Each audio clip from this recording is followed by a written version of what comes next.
Muy buenas Dale, noches a Raúl. todos. Me presento su servidor Lenin Ortiz Ortega, secretario de la Federación Pediátrica del Centro. Y esta noche es un gusto el poderles dar la bienvenida y presentarles a quienes nos acompañan el día de hoy. La doctora Donají Miranda González, quien es vicepresidente del Colegio de Pediatras del Estado de Querétaro. El doctor Saturnino Ramón Ruiz Salazar, presidente del Colegio de Pediatras de Querétaro, y nuestro presidente de la Federación Pediátrica del Centro, doctor Víctor Manuel Gutiérrez Gómez, a quien damos la palabra. Adelante, doctor. Muchas gracias, doctor Lenin Ortiz Ortega, el secretario de nuestra Federación Pediátrica del Centro. Y bienvenidos todos ustedes, buenas noches por estar aquí. Me da mucho gusto que iniciemos estas sesiones en las que nos interesa mucho el difundir lo que los colegios de la Federación están haciendo, la gran calidad de ponentes que tienen, el gran trabajo que hacen. Y vamos a iniciar el día de hoy con el Colegio de Pediatras de Querétaro. Y le doy la palabra al doctor Ramón Ruiz Salazar, presidente del colegio, para que pues, nos dé un mensajito a nombre del colegio de Querétaro. Muchísimas gracias a todos por su presencia. Creo que todas estas presentaciones y acciones que hace la Federación Pediátrica del Centro enriquecen y aumentan mucho para bien pues, la calidad de la educación en todos los niveles y generalmente en todos los colegios de los estados a los que pertenece la misma federación. Es muy importante para nosotros esta parte de seguir actualizándonos y seguir creciendo como colegios y creo que juntos hacemos más, ¿no? Siempre el objetivo que es sumar. Agradezco mucho la invitación al presidente, al doctor Víctor y al doctor Lenny, el secretario. Eh, estamos listos cuando ustedes digan. Muchas gracias, doctor Ramón. Y pues vamos a darle la palabra a la doctora Donají, si nos hace favor de presentar nuevamente a nuestro ponente, dar su ficha curricular. Por favor, doctora Donají. Gracias, doctor Lenin. Buenas noches. Pues para mí es un honor presentar a nuestro presidente del Colegio de Pediatras de Querétaro, el doctor Saturnino Ramón Ruiz Salazar. Él es médico general por la Universidad de Guadalajara, hizo la especialidad de pediatría en la Universidad de Guadalajara en el Centro Médico Nacional de Occidente. Tiene una subespecialidad de nefrología pediátrica en el Centro Médico Nacional de Occidente y una formación en trasplante renal pediátrico en el Centro Médico Nacional de Occidente. Es profesor de medicina por la UNAM, profesor titular del curso de especialización en pediatría en el Instituto Mexicano del Seguro Social, UAC 2021-2024. Es miembro activo del Instituto Mexicano de Investigaciones Nefrológicas. Es miembro activo de la International Society of Nephrology, miembro activo y socio fundador de la Asociación de Médicos Nefrólogos del Estado de Querétaro. Es segundo secretario general del Colegio Médico de Querétaro en el bienio 2023-2024. Miembro activo del Colegio de Pediatría de Querétaro y presidente del mismo en el bienio 2025 y 2026. Es asesor clínico y metodológico de tesis de investigación de posgrado en trabajo con diferentes líneas de investigación como son oncohematología, pediatría, neonatología y nefrología, cardiología y endocrinología pediátrica. Y su práctica privada pertenece al grupo Ángeles, actualmente en el Hospital Ángeles Centro Sur, consultorio 925. Además de ser una gran persona, un gran ser humano y un amigo de todos nosotros. Para mí es un honor darle la bienvenida con el tema de el abordaje del paciente con lesión renal, sobrepeso y obesidad. Bienvenido, doctor. Muchas gracias. Bueno, vamos a dar inicio con esta plática, buscando o tratar de explicar el por qué o cuál es la razón de estudiar la obesidad con la lesión renal. Vemos de manera muy importante que ni siquiera muchos de nosotros sabemos el porqué de la generación de la lesión, ¿no? Y muchas veces cuando empiezo yo estas pláticas siempre les hago una pregunta a todos, ¿no? ¿Cuántos riñones tienes? Y la pregunta va dirigida porque desde la infancia, desde el nacimiento, desde las valoraciones que tenemos prenatales para todas las mamis, eh, la calidad, la cantidad y la buena localización anatómica de todos los órganos en el cuerpo influyen, ¿no? Pero de manera muy especial en los riñones. Siempre una de las preocupaciones más grandes de todos los papás, pues es saber, qué va a pasar con su hijo, si tiene un riñón más chiquito, un riñón más grandote, si tienen, los riñones fusionados, si tienen solo un riñón, ¿no? Y entonces muchos de nosotros ni siquiera sabemos cuántos riñones tenemos, ¿no? La importancia de la pregunta va dirigida en qué tanto estamos haciendo pues, en esta parte de la prevención. Y no solamente el saber cuántos riñones tenemos, sino de manera mandatoria y según la Organización Americana de Nefrología Pediátrica, una de las cosas muy importantes es saber cómo está nuestra orina, ¿no? ¿Por qué la orina? Dentro de esta parte de la vigilancia dirigida, el examen general de orina es como un muy buen método de abordaje, es un muy buen método de, pues, de análisis de manera temprana para poder nosotros ver el inicio del daño y sobre esto poder dar un tratamiento en tiempo, ¿no? Ya la recomendación es que nosotros nos hagamos un examen general de orina al menos cada 6 meses, ¿no? ¿Cuántos de nosotros lo tenemos? Si no lo tenemos, pues nos llevamos de tarea, ¿no? Hay que hacernos el primero y sobre esto el seguimiento. Los objetivos de esta plática, pues actualizar la epidemiología global y local en México. Vamos a tratar de integrar la fisiopatología del daño glomerular que se relaciona con la obesidad, reconocer de la manera clínica histopatología directa, de las lesiones asociadas a obesidad, y daño glomerular en pediatría. Vamos a revisar marcadores tempranos y algoritmos de manejo y vamos a discutir terapias posibles. Una de las partes más importantes radica no solamente en investigar las causas de la lesión renal cuando ya están establecidas. Y entonces vemos que en las distintas etapas del crecimiento hay una forma de abordaje. Hay que abordar las lesiones en la parte renal dependiendo del sexo y las etapas de cada uno de nuestro crecimiento.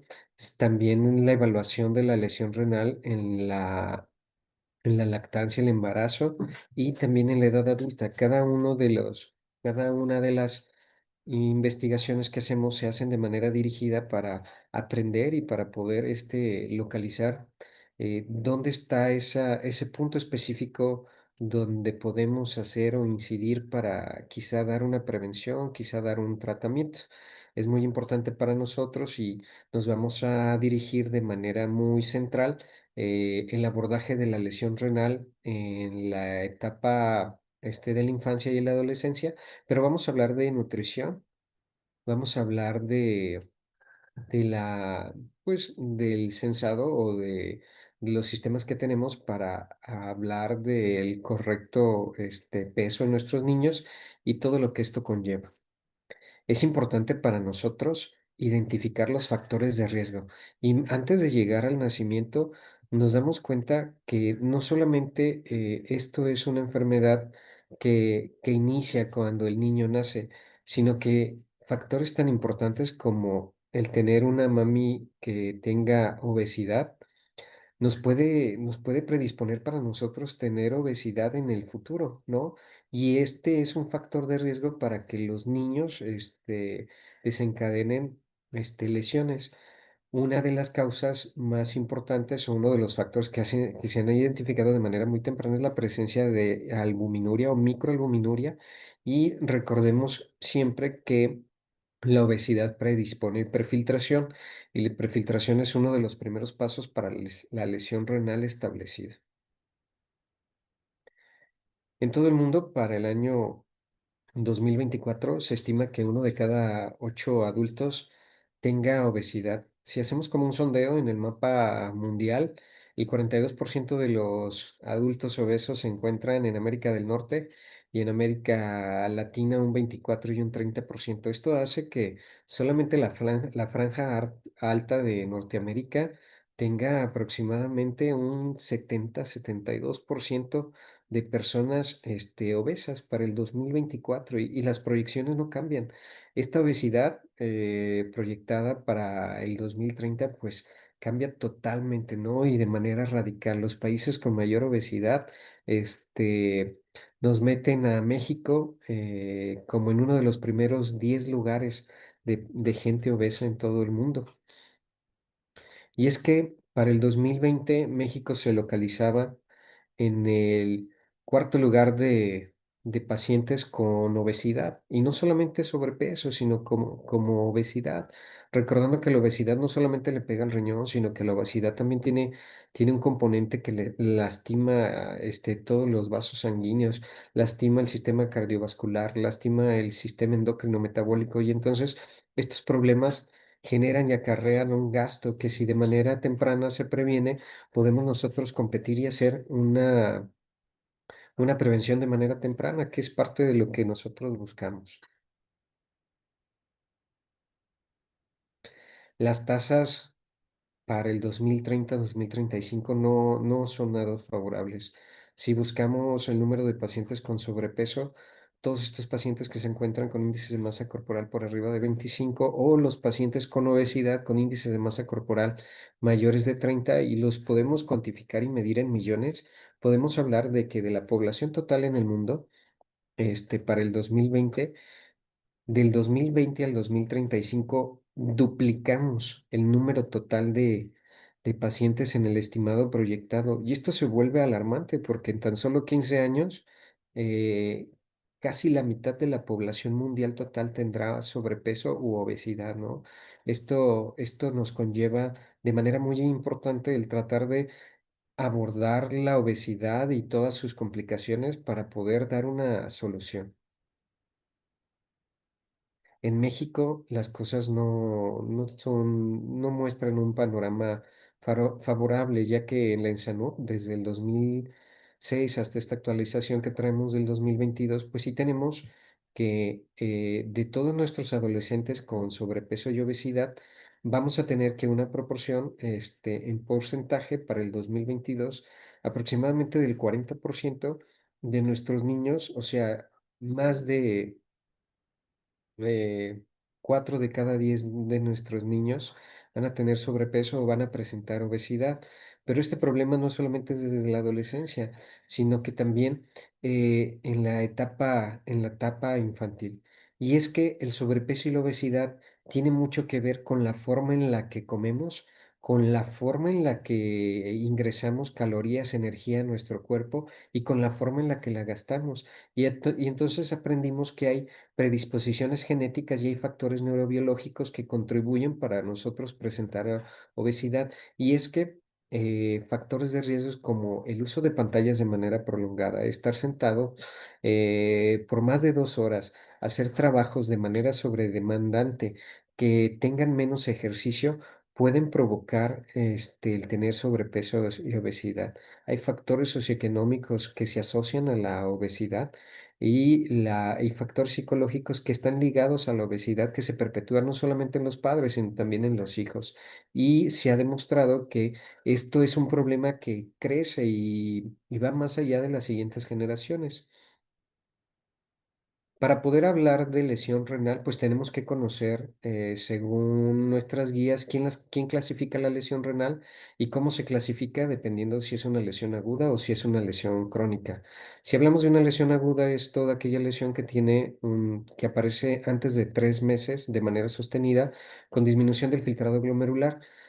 Cuando hablamos de una lesión renal crónica, tenemos una disminución de la tasa del filtrado glomerular por debajo de 60 mililitros por minuto durante 3 meses de manera seguida, y hay alguna asociación, alguna lesión preexistente.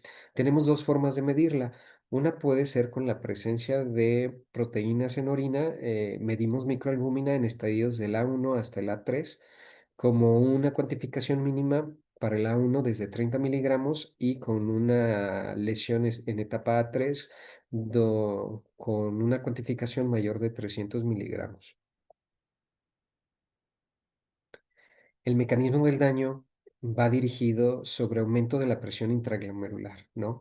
Y el aumento de la presión intraglomerular tiene mucho que ver con el depósito de cuerpos grasos, que a su vez permiten el inicio de la hiperfiltración.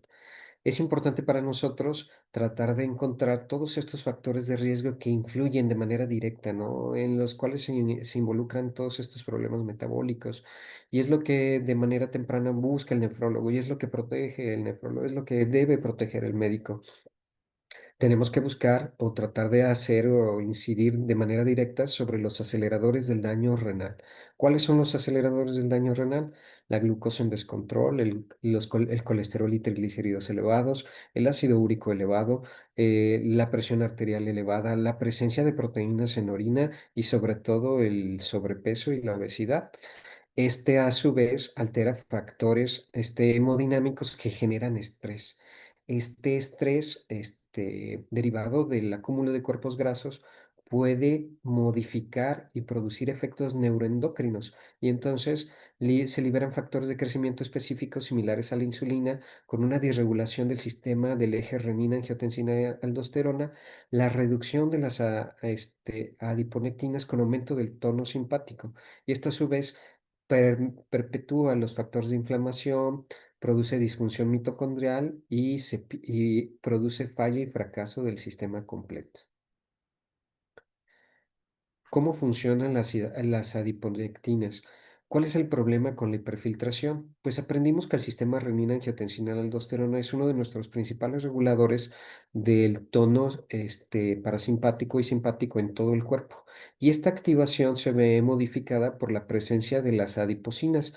Y estas adiponectinas, generalmente la leptina, que es uno de nuestros reguladores de la saciedad en todo el cuerpo, aumenta la actividad del sistema nervioso simpático. Este, a su vez, de manera muy dirigida sobre nuestro aparato de filtración, nuestra barrera de filtración, produce un aumento de la permeabilidad de las proteínas. Y este aumento de la permeabilidad de las proteínas va a producir un daño de manera dirigida, aumentando la permeabilidad de esta membrana. Al aumentar la permeabilidad, vamos a tener factores conformacionales que se van a modificar para poder defender. Esas células mesangiales van a adaptarse de manera muy pues temprana para poder resistir la presión a la que se someten por por la misma incremento de la permeabilidad. Eh, Esto a su vez va a producir factores de inflamación que van a liberar eh, factores que sean que produzcan resistencia a la insulina y por lo tanto vamos a producir interleucinas y citocinas con toxicidad que van a inflamar al riñón de manera permanente.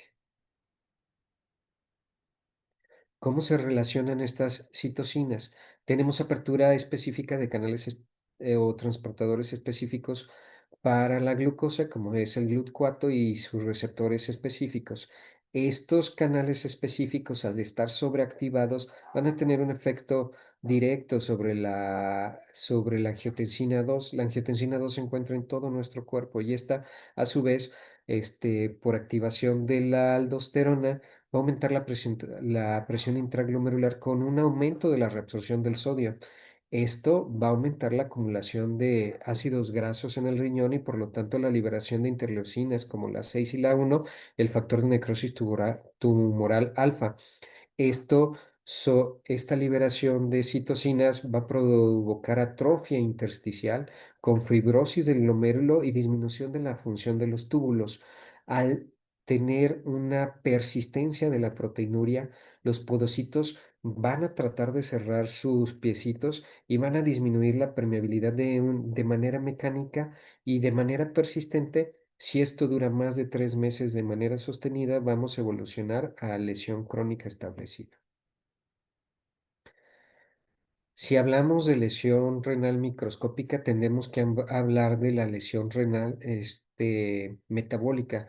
Y es que es tan importante los sistemas energéticos que nuestro ciclo madre de energía, que es el ciclo de Krebs, con la liberación o el inicio del acetilcoenzima A, para la producción de ATP, se ve disregulada por la aparición de acetilcoenzima A con receptores específicos para la carnitina que responden a los receptores para ácidos grasos tipo 1, tipo 2 y tipo 4.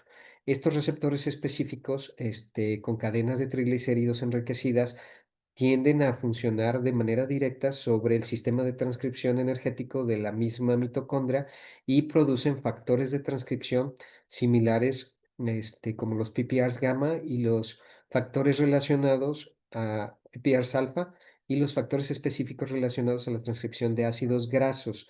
Esto a su vez codifican en el núcleo la transcripción de nuevas proteínas, limitando la acción antiinflamatoria de la misma célula. Y entonces a su vez se perpetúa este sistema de inflamación completo, produciendo un daño mitocondrial con una consecuente fibrosis. Y fibrosis es igual a cicatrices y estas cicatrices es disminución de la función renal. Esta señalización tiene que ver directamente con los sistemas, no solamente del riñón, sino también con los sistemas gastrointestinales. Y aprendimos que esto es un eje neuroendocrino totalmente completo. Y es que la liberación de leptina, como uno de nuestros principales contensores para la perpetuación de la saciedad, para la disminución de la alimentación, pues nos cambia toda la vía, ¿no?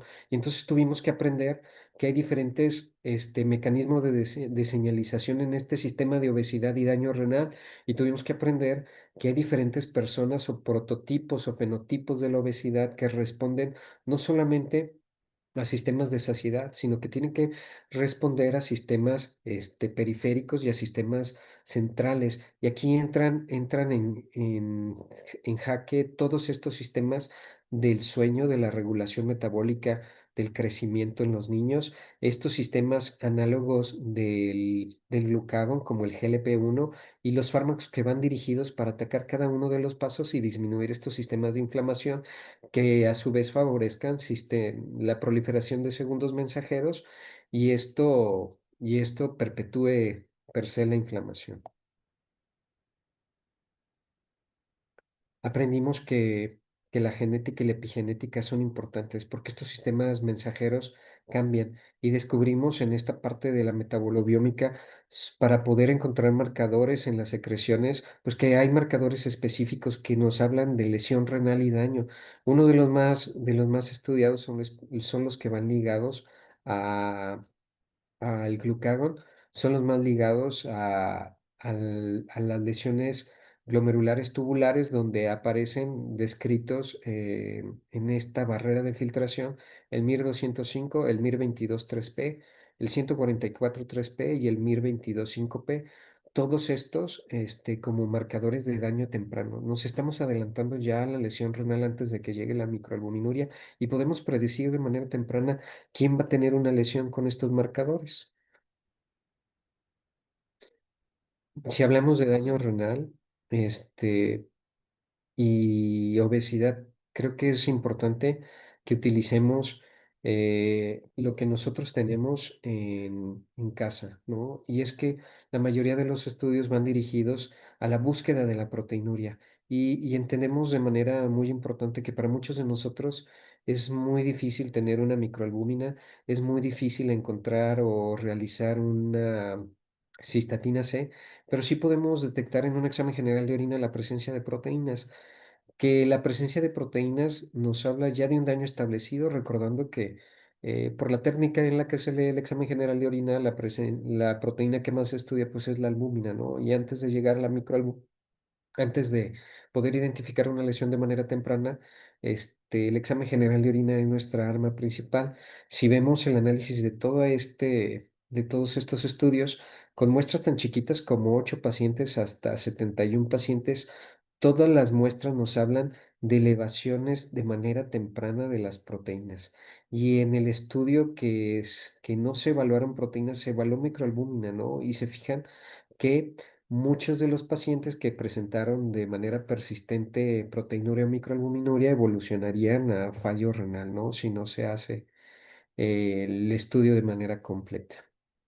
Lesión renal es importantísimo si hablamos de factores de inflamación y lesión renal es importantísimo el tratar de frenar por obesidad en este dato de la hiperfiltración la formación de zonas de esclerosis. Y es que es cierto, la obesidad de manera prolongada se ha asociado a la presencia de glomerulosclerosis focal y segmentaria en la región periliar y esto a su vez pues tiene que ver con la persistencia de proteinuria de manera masiva, ¿no?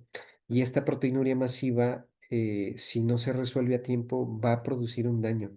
Y este daño, puede producir zonas de cicatriz que van a lesionar el riñón de manera temprana. Por eso la Organización Mundial de la Salud y uno de los proyectos, que por los que se están abogando es la toma de un tamiz de manera temprana para evitar que haya una lesión renal y que muchos de nuestros niños no evolucionen a la falla renal.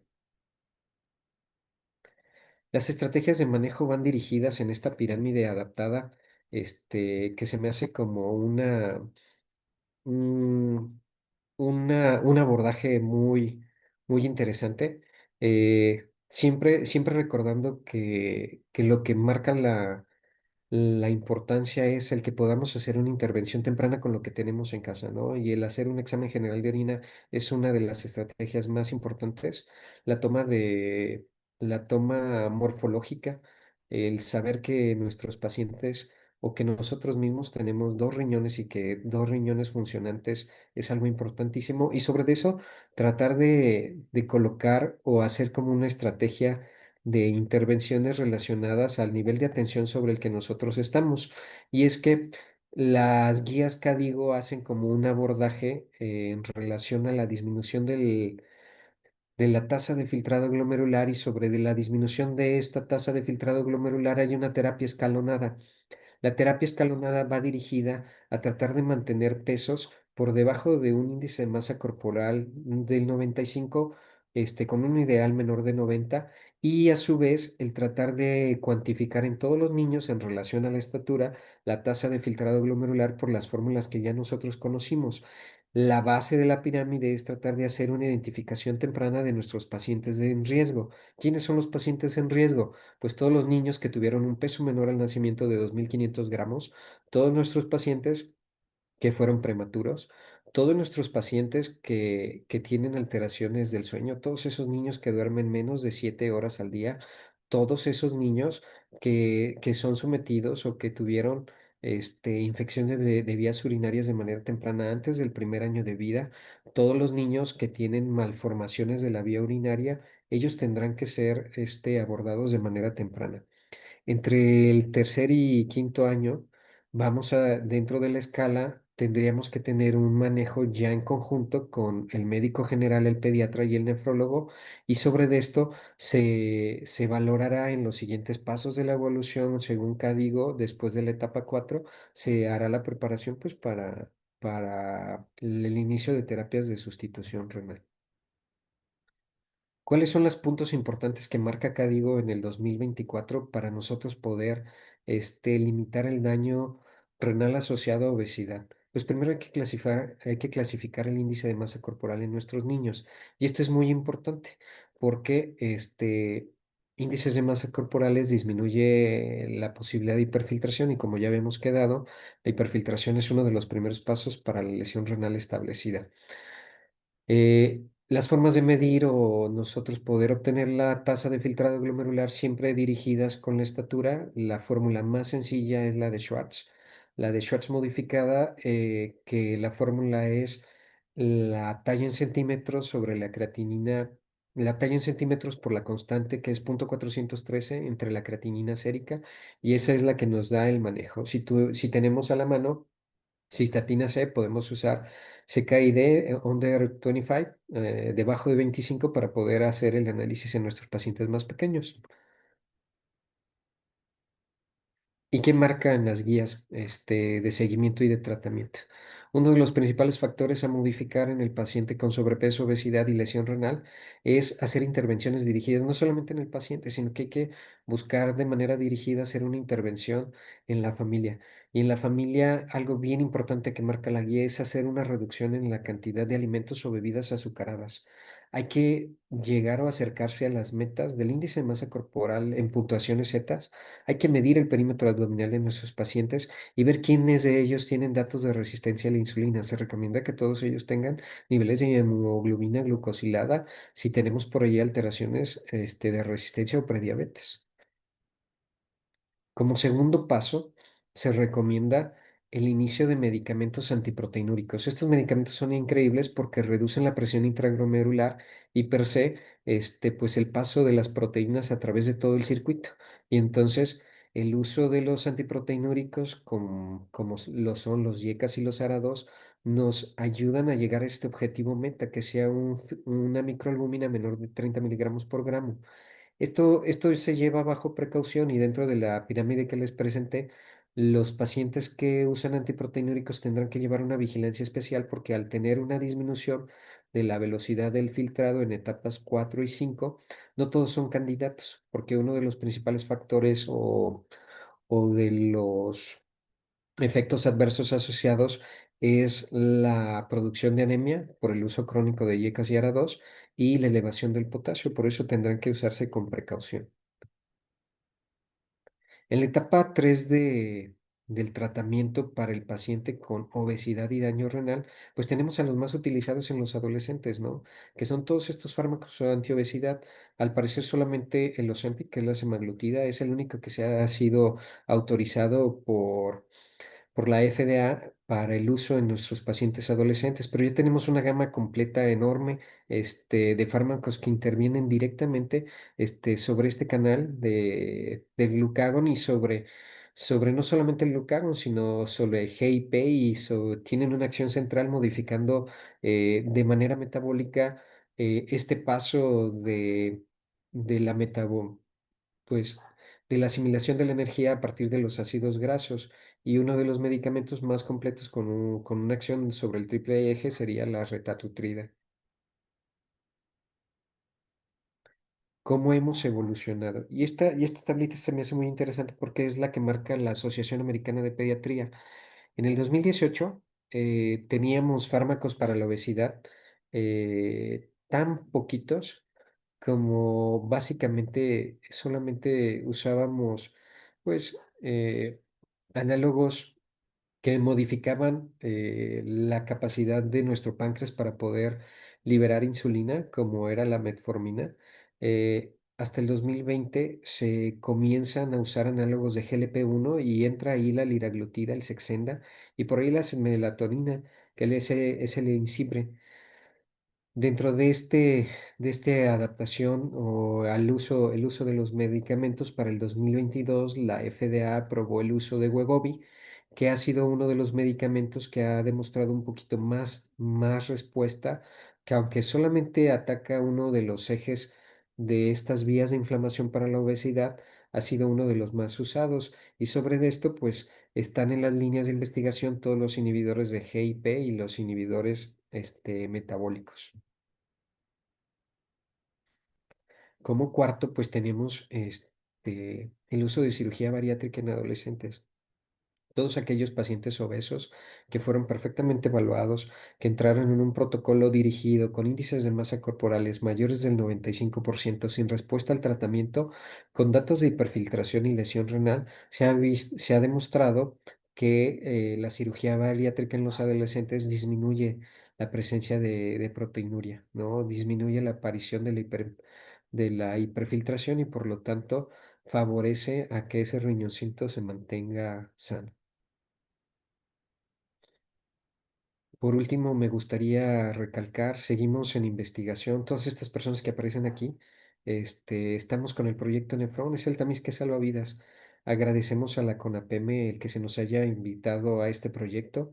Este proyecto liderado por la doctora Gaby Esperanza Pedraza Oroz, con la doctora María de la Cruz Ruiz Jaramillo, la doctora Michelle Cecilia Arechiga Andrade y nuestro presidente de la CONAPEME, el doctor Román, y su servidor, estamos tratando de hacer medidas precautorias preventivas buscando el tamiz renal para tratar de favorecer a la población pediátrica de todo nuestro país y pues tratar de salvar una vida. Les dejamos aquí los temas con los que estamos. La verdad es que agradecemos mucho de todas las federaciones, de todos los colegios, a todos los que han tenido el interés por participar con nosotros.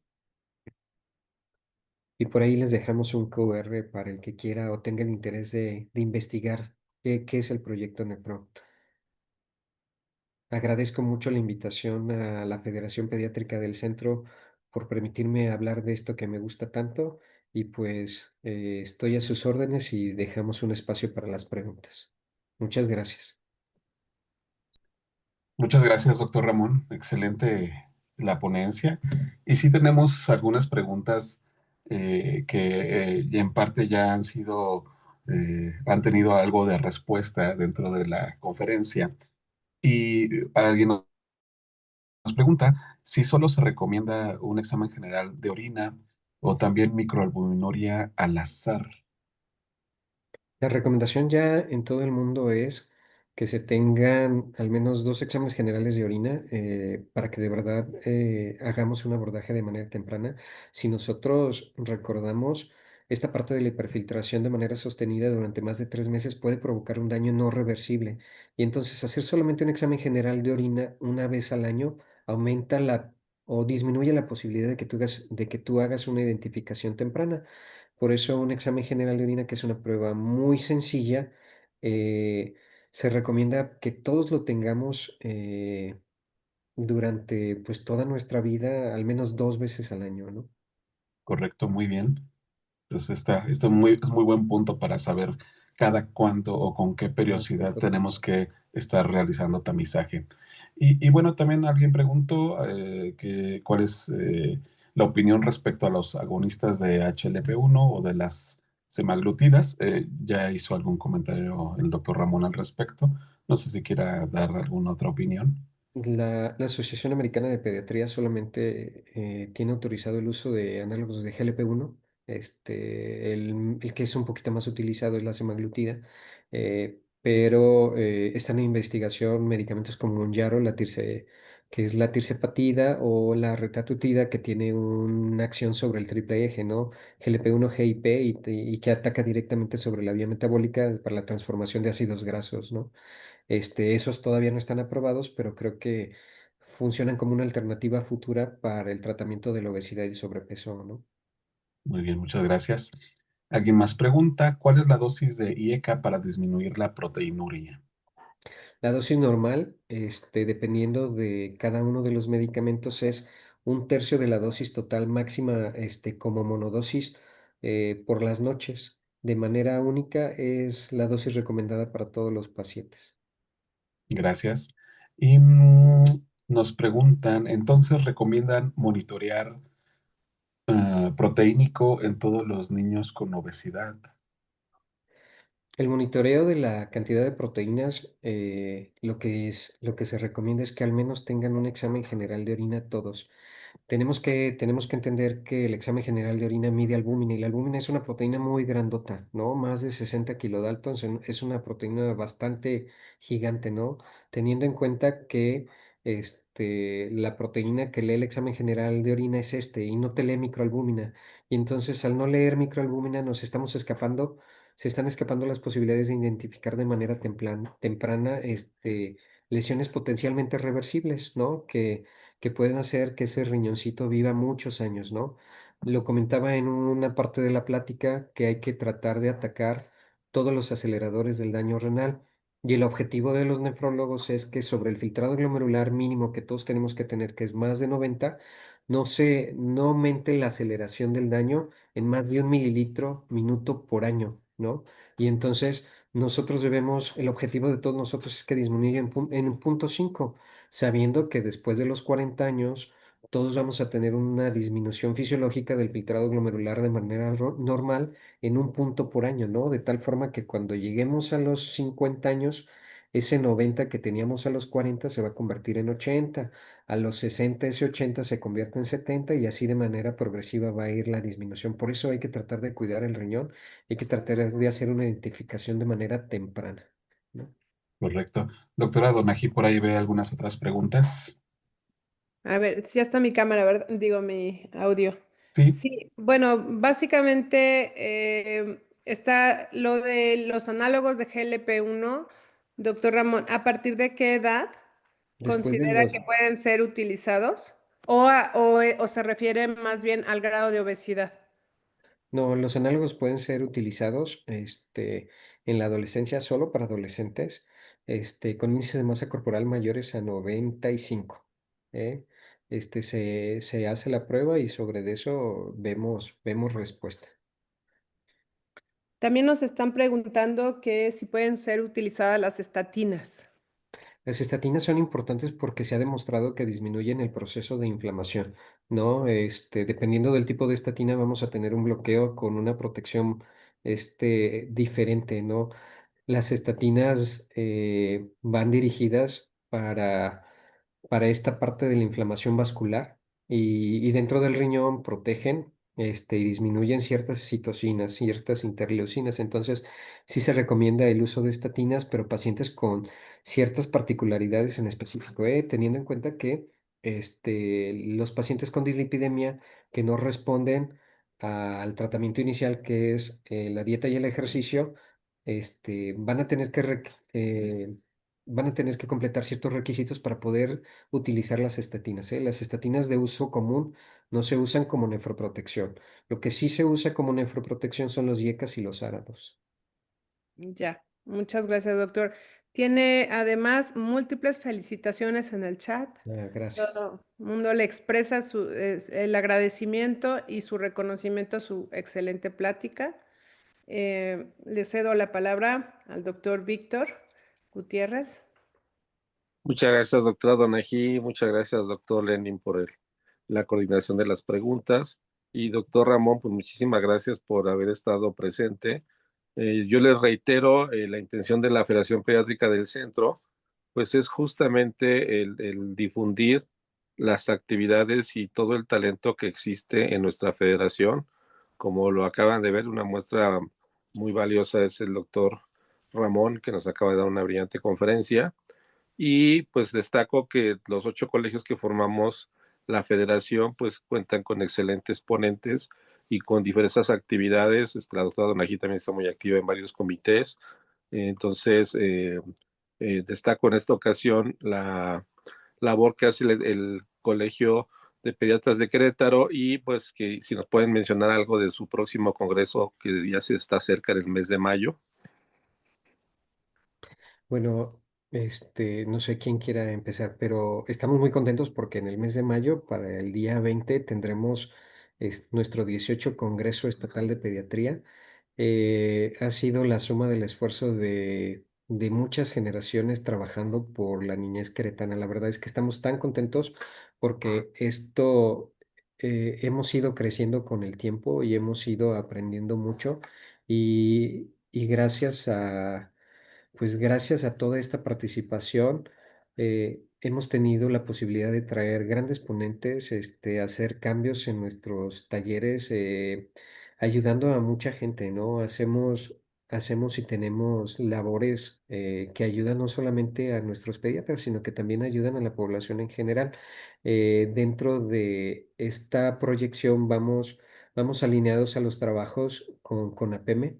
La doctora Donají nos ayuda con la coordinación de uno de los proyectos, que es el de Porque me quieres, me cuidas. Estamos alineados también con el proyecto Nefron y sobre las distintas líneas de participación que han surgido, pues en este tiempo que hemos estado trabajando juntos.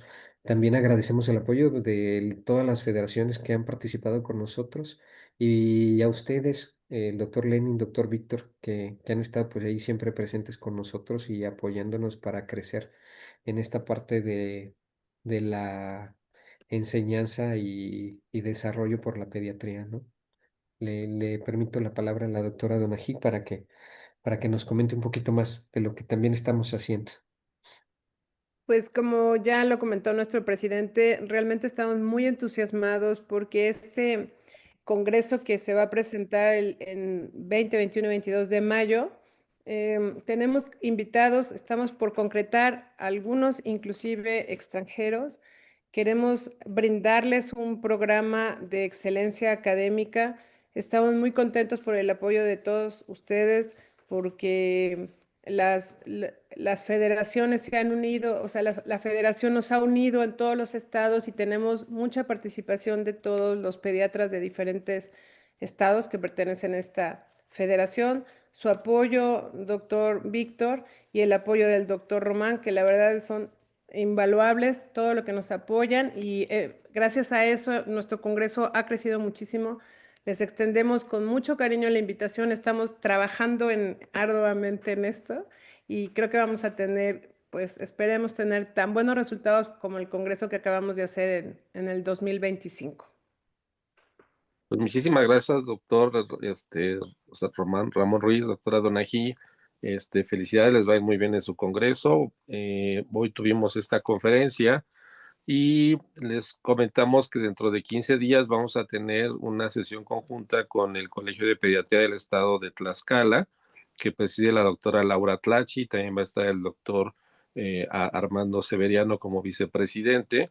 Y en esta sesión el doctor Luis Enrique Muñoz Pérez nos va a hacer favor de darnos la conferencia sobre soluciones de hidratación parenteral, que tanto es tantito. Y para el 10 de marzo, justo dentro de un mes, vamos a tener la sesión junto con el Colegio de Pediatría del Estado de Morelos, que preside actualmente la doctora Selene Pamela Moncada Brito, y vamos a tener la participación de la doctora Marisol Silva Dirso, infectóloga pediatra, con el tema retos diagnósticos en medicina tropical. Y les recordamos que en el próximo mes de abril, del 22 al 25 de abril, en Puerto Vallarta va a ser el Congreso de la Confederación Nacional de Pediatría, así como les vamos anunciando que del 19 al 22 de octubre en Toluca vamos a hacer el Congreso de la Federación Pediátrica del Centro. A través de los correos en los que les mandaremos sus constancias, les adjuntaremos los QRs, tanto del proyecto de Nefron, de los tamizajes, de los proyectos que nos solicitaron, en la liga para que vean en el canal de YouTube las grabaciones de estas conferencias y por supuesto la información de los congresos de cada uno de nuestros colegios, y el de CONAPEME y el de la Federación. Doctor Lenin, muchísimas gracias por su participación. Doctor Ramón, muchísimas gracias por su participación. Doctora Donají, siempre es un placer contar con su colaboración y muchísimas gracias a todo el Colegio de Pediatras del Estado de Querétaro, que sé que están presentes muchos de ustedes. Muchas gracias a todos y que tengan una buena noche. Muchas gracias a todos. Buenas Muchas noches. gracias. Buena noche. Gracias. Hasta luego. Buenas noches. Gracias, gracias.